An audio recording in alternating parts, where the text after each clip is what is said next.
I'm first going to introduce Glen Landsberg. Glen works for Southern Queensland Landscapes and he's focused on floodplains. And today he's going to be talking about restoring their function in southwest Queensland. So, Glen, take it away. Welcome to the stage. Thank you for that. Yes, well, I hope I don't put everyone to sleep. It is a bad time of the day.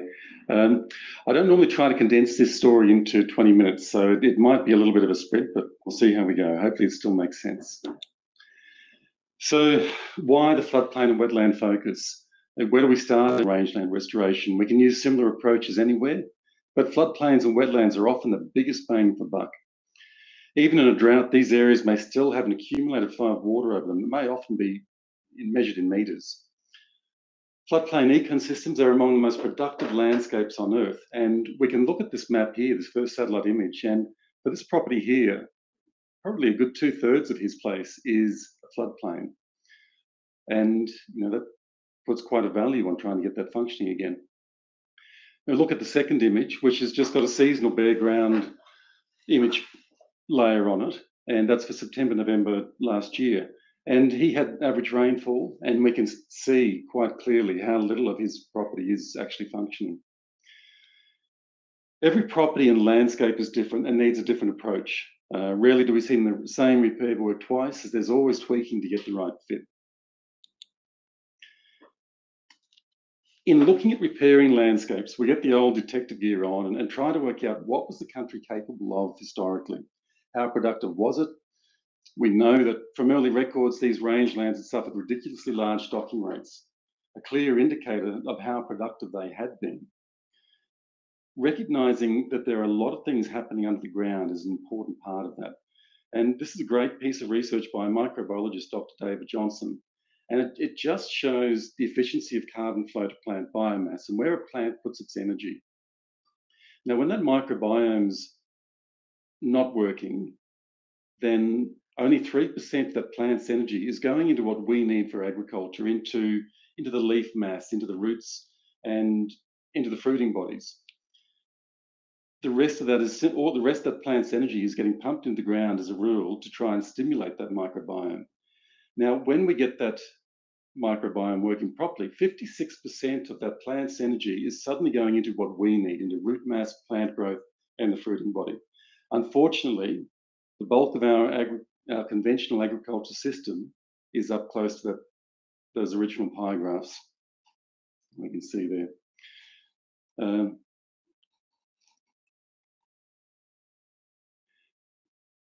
Sorry about that, I jumped around there. Once again, identifying levels of function in our landscape. We have an idea what we're trying to achieve. We can look at this image here and we can see again, something we don't see what's happening on the ground all the time, but deep root systems on perennial grasses, that's the sponge to hold our rainfall. When it's working, this is our drought mitigation, that's our flood mitigation. These water infiltration tests really say it. The top one there, 3 inches of water infiltrated in 1.5 minutes in a functioning soil, whereas in a dead soil, in a dead bare soil, 3 inches took 10 hours. Droughts and a shortage of water are optional. Being aware of what's needed to restore balance, using an ever-increasing range of tools from our toolbox. Two biggest issues when I talk to most people is drought and erosion. Drought's an apparent lack of water and erosion is too much water. Somewhere in there is opportunity. This first image here, it's got a DSE to maybe 10, 20, 50 acres, totally lost its function. The second image, it's instant response to any rain events, healthy tree pasture mix, 1 DSE to 2.2 acres. This is in the drought. Now, photos are taken on the same day during the 2019 drought. Only a fence separates the two landscapes and management. Where's our productivity? Which landscape will respond to all the small falls of rain? And which landscape will handle extreme storms? Climate challenge. Living out here, we're dealing with all sorts of challenges, and climate being a big one. In the middle of a drought, this is a narrow hailstorm north of Quilpie last week. More and more, we seem to be dealing with extreme weather conditions. And how do we buffer our landscape to deal with that? and the extreme storms and the extreme dries, and remembering that this hailstorm, it's still a drought down there, and he's just had this big hailstorm. When looking at a landscape challenge, where is the landscape not functioning? And a lot of what we're doing is looking at that big picture. You know, instead of just going out and finding little places we can recover, we're looking for where the big picture is, where that big impact is. We can use satellite imagery to help read the landscape. Now, this is an image from that hailstorm from last week, and we can clearly see the pretty purple path where the rain's gone across in a narrow band there. Now, we can also clearly see at the base of that thick purple belt where the floodplain stops working and all the water drops into an erosion feature. From here on down, there is no function on that floodplain. All the water's gone into an erosion feature. So we need to be able to read the landscape to find the best return on investment. Every landholder has unique limitations and opportunities, some easy to work with features, and the landholder's financial situations, that plays a big part in what we tackle, as well as available machinery. Historical challenges. Now, this is that same floodplain. We're just looking at the hailstorms, just a little bit further down. Now, 130,000 sheep used to be shorn in a shearing shed on this floodplain just south, and this is just saying just south of that hailstorm. Now, there's a near total loss of landscape function, and that's the legacy this landholder now has to deal with. The top insert photo, that's what a lot of the floodplain looks like. That's us going around marking country.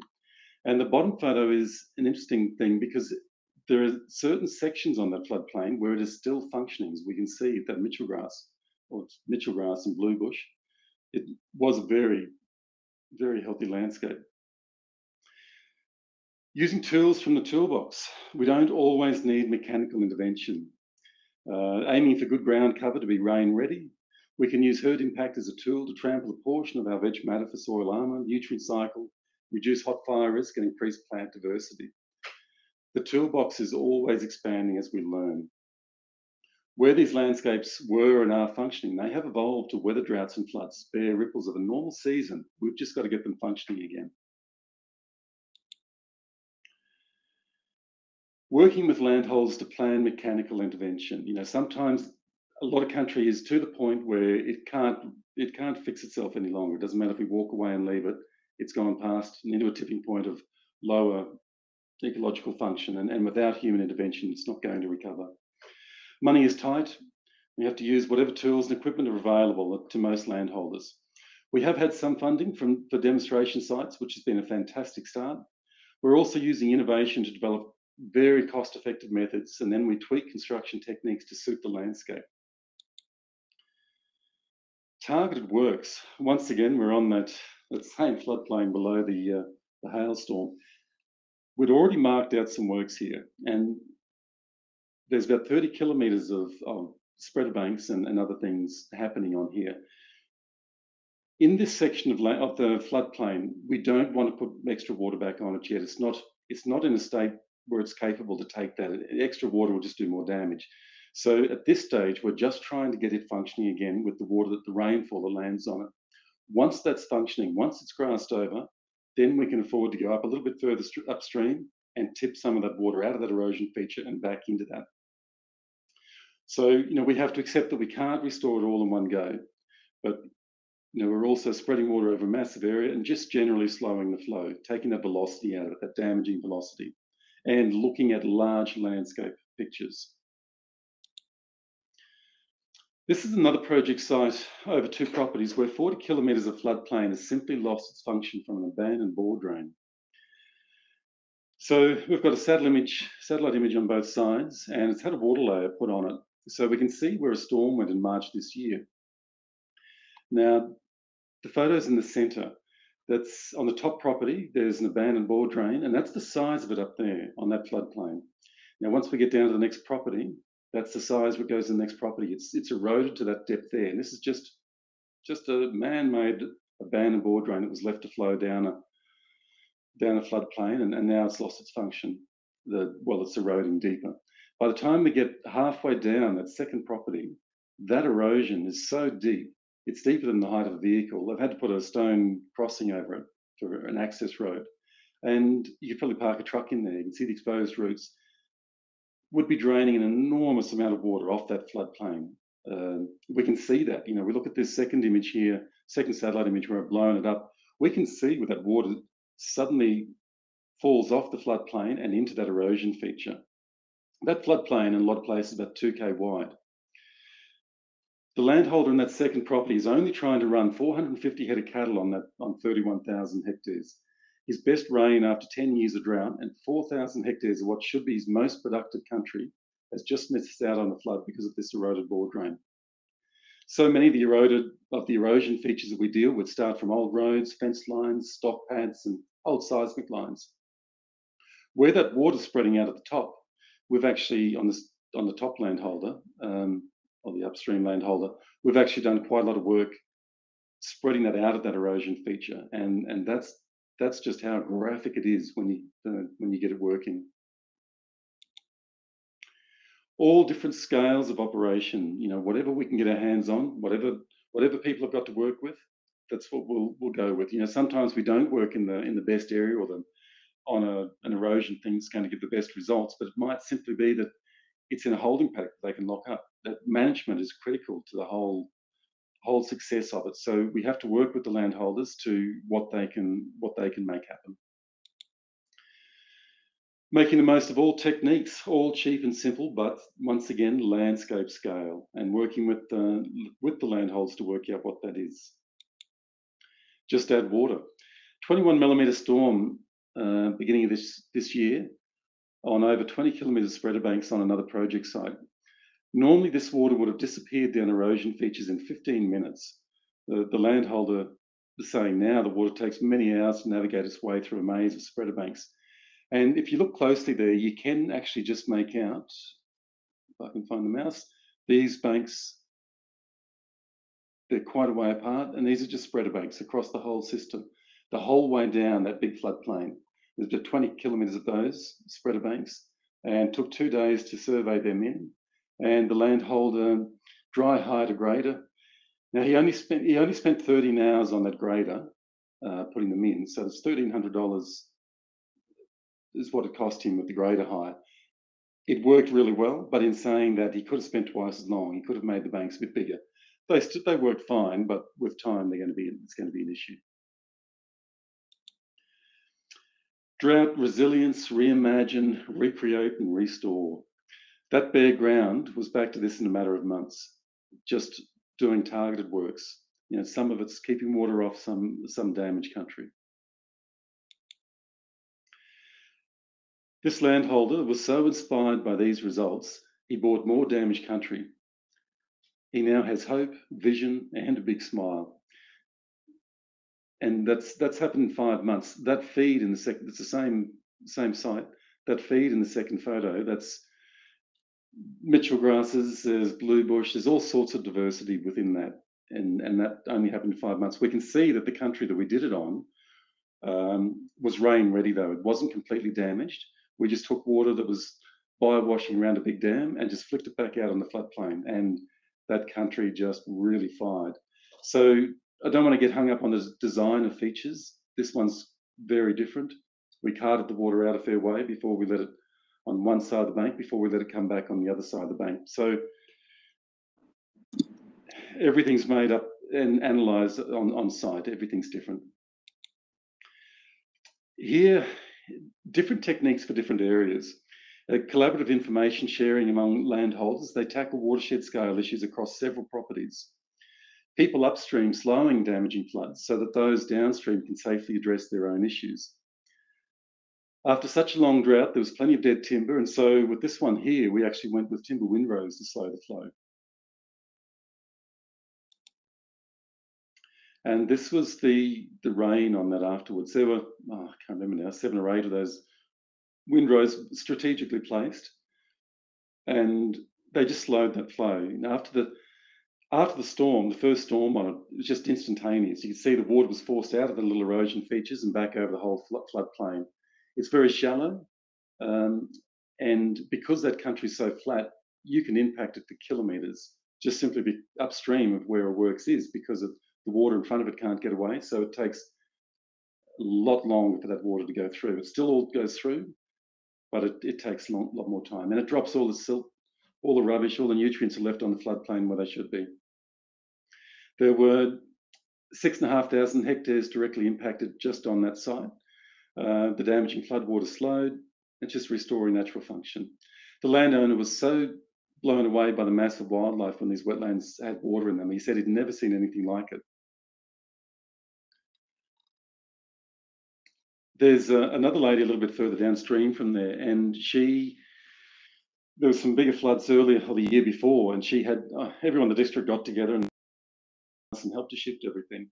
And when this flood came through, that flooded those banks there, she rang up asking to find out whether she needed to sandbag and shift all the gear again. And the landholder said, well, there's a hell of a lot of water coming down, but it's going through these works, it's slowed it down so much, the peak's probably going to take a week to get to you. So it took that damaging flood risk out of that water. The water all still went down, but it took that peak out of it, that peak that could have gone down in 24 hours. Using a timber windrow to drown out silt or silt up an erosion feature and throw the water back on the floodplain. This is often what it looks like. You can see that little erosion feature there. It's starting to silt up. The landholder here made the comment about targeted floodplain restoration after 10 years of drought. Suddenly, for very little cost, this country will be so much slower going into a drought and will come out of a drought so much quicker on small falls of rain. Very exciting. Same rainfall, different sides of a tree. Outside the area of influence, there was still no response to rainfall. This is just where we had another project site. But this is an opportunity to expand restoration. There's all this damaged country out further. Innovative people are going to make the most of that. Before and after again, pre-works in sloped mould country at Charleville, 160 millimetres in storm rain in January 2020. A week later, couldn't push a moisture probe into hard, dry ground for two paddocks. Post-works, 160 millimetres of storm rain again, but a month later in February. And a week after that, could still push a moisture probe 70 to 90 centimetres into the same paddocks. Now that's the longevity of green growth. That's where so much productivity comes. Deserts are self-reinforcing. They repel water. On the other hand, moisture attracts moisture. 4 millimetres of rain in a shower while we were working, and this landscape has lost its function so badly it couldn't even absorb that much. With imagination, anything is possible.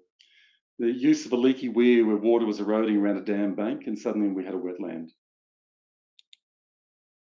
The possibilities are endless. This is a 6-year-old spreader bank creating extraordinary growth off storm events throughout the drought. And through the drought in this area here, that was only 6 to 8 inches for a year for most years of the drought, except for 1 year that was only 4. But during that time, most of that rain was in hard storm events. So the spreader banks worked an absolute treat. If it had been small falls of rain scattered through the year, they wouldn't have had this sort of impact. Regeneration means people can make rain, cool down the planet, rehydrate the land, and turn deserts green. It starts with imagination. We don't have time to talk about it today, but we see constantly how much of an impact we have on the small water cycle. And where we bare country, the heat domes off that just repel the formation of storms.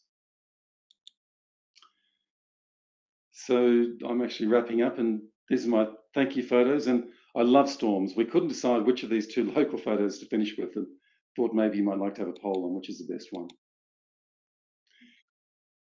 Thank you.